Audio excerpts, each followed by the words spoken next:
guys, how's it going? So today's talk is flat neck versus curved neck guitars. Which one's better? To be honest, neither. There's good points and bad points to both of them, of course. And it's going to depend too on the hardware you have. If you have a tremolo bridge versus a steady bridge, really not a lot of difference there, right?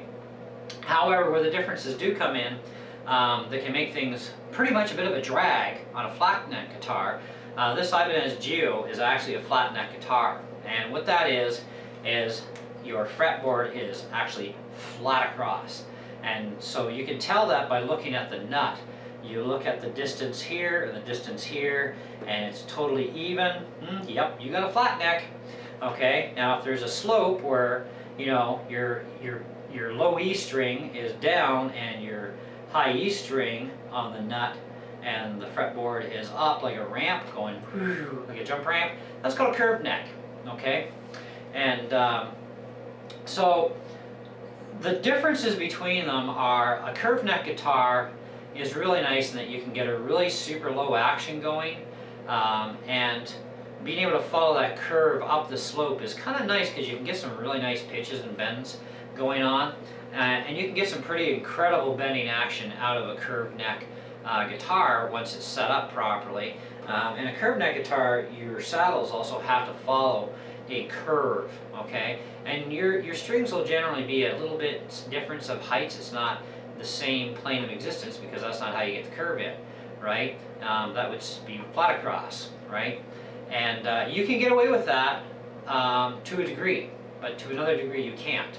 But with a flat neck guitar, you can get away with going straight across. You can put a bit of a curve in it if you want at this end. It's kind of up to you. So there's a lot of options there available for you that are not going to be in the curved neck. The other advantage of a flat neck is if you're converting from left-handed to right-handed setup, it's a lot easier to do with minimal to almost no damage depending on the neck. So for me to take this Ibanez Geo, which is a left-handed guitar, and change it to a right-handed guitar, the only thing I need to be concerned with is my nut. I have to switch that nut to a right-handed nut, okay, or have this one refilled and recut to be a right-handed nut. Otherwise, I'm pretty much good to go with this headstock design and neck design. I can convert that rather easily with minimal to no damage over the long term to the neck. So now, as far as heights go, this is a fixed height system for a flat neck, and what that means is you'll notice there's no adjuster screws for the heights, and of course no angles, and everything sits flat right onto the bridge, right? So all I can do is intonation on this. So that has some drawbacks too, right, on this bridge, but you can get guitars flat neck with a bridge completely adjustable. I have one and I'll be showing it to you. Okay, so your only action setup that you can realistically pull off on this thing is going to be in your neck relief to lower the neck, to lower the strings closer, to get more bendability, you know, lower action, you know, especially if you like a lower action. I like my action as low as it can possibly go without fret buzz. So, you know, it's just the way I like my guitars set up. And this one offers quite a bit of low action to it, but it's still not quite as low as my Chord X is. Now I'm going to show you that other guitar. Now this is another flat neck. This is my Yamaha ERG 121. This is also a flat neck guitar like the Ibanez. So you've got complete flatness. So everything is flat across, even on the nut. It's all even. Okay, all the heights are even. Now with this one, because they put on a Fender style tremolo system, and it wouldn't matter if it's a locked down tremolo, that's fine, or a locked down bridge, that's fine. You don't need to have a tremolo. But as long as you have adjustable saddles, these saddles can be adjusted on angles, okay, which they need to follow on a curved neck guitar, but at the same time, you can adjust them up and down as well as adjusting your neck for your neck relief, which is also going to alter your action. Now, the design of this style of a neck, let me just get this out of the way, because of this style of a neck, to convert this over from a left to a right-handed, I stand a very high chance at doing damage to the headstock area for sure, just because of the way the cut, the slope, and tensions work in this sort of a setup. I do stand a high chance that if I do convert it to the opposite hand, I am going to have neck issues down the road. It won't show up immediately, but it's going to show, right? So, but then I also, the nice advantage to this one is, like I said, I can change the height of each string that I need to, right? And I can change angles that they sit on. So that's kind of a nice thing. So if I rip the neck off this and throw a curved neck on, I'm all set to go. I can set up the action to follow the curve of the neck the way I need to. Voila, bing bang, away you go. Now, on a curved neck guitar, these are, I think, to me personally, they're the ultimate, having a curved neck, because you can get a lot more bending capability out of a curved neck system.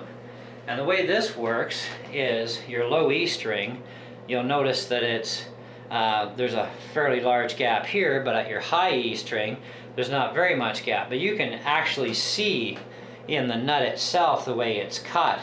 You know, it follows a slope like this going up this way, and then this way is the skinny side going down, okay? So if you convert this sort of a system over, you're going to have nothing but hell.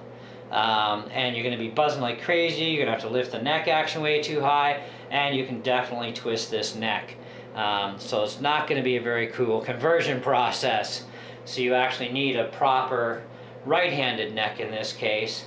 Slap it on this body and you're ready to go.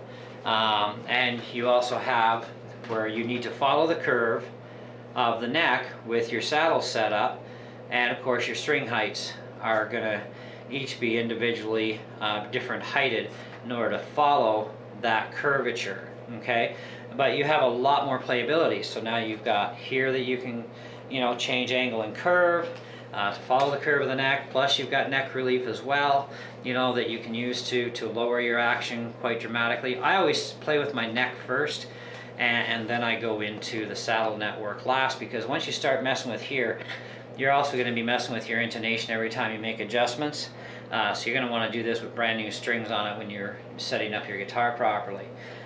You know, and you can get, like I said, some really wicked bending capability. You know, I'm grabbing my second string here, and I can bend it right up to the fifth. Now that's sweet. You know, my first, I can take it pretty much to the fourth. You know, so really good action on this compared to the Ibanez, which has a flat neck and no adjustability for heights here, just on the neck. So in all, it is personal preference. And this, of course, you know, it's going to cause a problem, even though it's got the good headstock to convert. It has the fact that it is a curved neck, and you've got a low point here and a high point here, and even if you put on the opposite nut, you still have that slope going this way, and then you create an opposite the other way, and it kind of is screwy, okay? So you're still going to twist the neck regardless. You're going to have problems with the neck. So that's something to be aware of if you're going to try converting guitars from left to right, because one of the things that I've spoken about on some of my videos is when you're learning to play guitar, you know, whatever hand you buy, you should be buying the opposite hand if you're going to make the switch. So if you can't play right-hand guitar after 6 months, or left-handed guitar after 6 months, you need to make that switch and give it another 6 months of, you know, pure heartfelt and, you know, dedication to learn it. And if you still can't, well then give up at that point. You're just not a guitar player, okay? But what you put in too, you get out, you know, and you can still put in more than anybody else on the planet does and still not get out of it, just because in the end you have no skills. But you need to find out and discover this on your own. That's why I say not everybody's meant to be a guitar player. Some people just don't have it. You know, maybe you're better on piano, maybe you're better on flute or something else, who knows? Just not for guitar, okay? And the same thing happens with piano players. Some of them make better guitar players than piano players. So, you know, it's fair across the board, right? But when it comes to acoustic guitars, that again is another, you know, really serious issue when it comes from trying to convert left to right, except with an acoustic guitar. Not only do you have the neck to be concerned about, whether it's a curve or a flat, for the conversion process, because any curved neck acoustic is not going to convert friendly without twisting not only the neck but also the body. The other thing is it could rip the bridge out of the guitar because the bridge isn't set up with enough proper reinforcement in the framing to support that extra load on the opposite side. So yeah, you could rip the bridge right out of your acoustic too, trying to do an opposite conversion. So you want to make sure that if you are going to mess with an acoustic, make sure you have a flat neck acoustic right off the bat. That's key number one. The other thing is you are going to be paying a lot of money to have the angle of your saddle the opposite way. It's not about taking the saddle out and going, oh, let's flip that. It doesn't work that way. There's a complete cut angle difference for your harmonics. It's not just a left or right-handed saddle, it's also the bridge cut where the saddle sits in. That has to be a precise opposite for its harmonical setup, okay, which is not always going to be the exact precise measurement here to here or here to here. It could be less of an angle, it could be more of an angle that's required because you're dealing with a completely opposite machine at that point. So, and be aware that converting guitars from right to left or left to right for acoustics, even with a conversion being done by a proper shop that knows what they're doing, you still run an extremely high risk too, even in a flat neck system on acoustics, that you can still twist the crap out of it, and you're going to be practicing the thing every few months and having to get it all re-steamed back out again, and that can get costly because I've been there, I've done that. You know, and I finally did bite the bullet the one day and bought a real left-handed acoustic guitar. I've done so ever since. And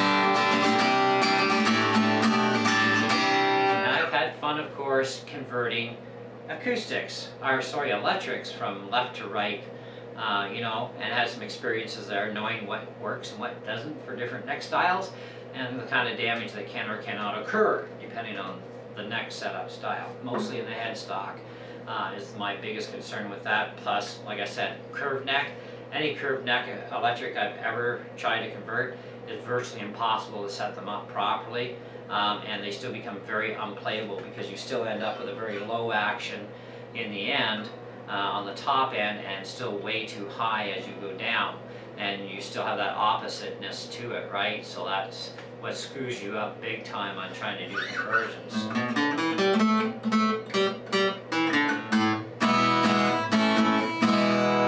So, hope this helped you guys out. If you have any other questions or comments, feel free. I'll do the best as always as I can to answer them. And, you know, hey, I'm not the foremost expert on the planet when it comes to this stuff, but I do understand quite a lot of it. So, till next time, catch you later.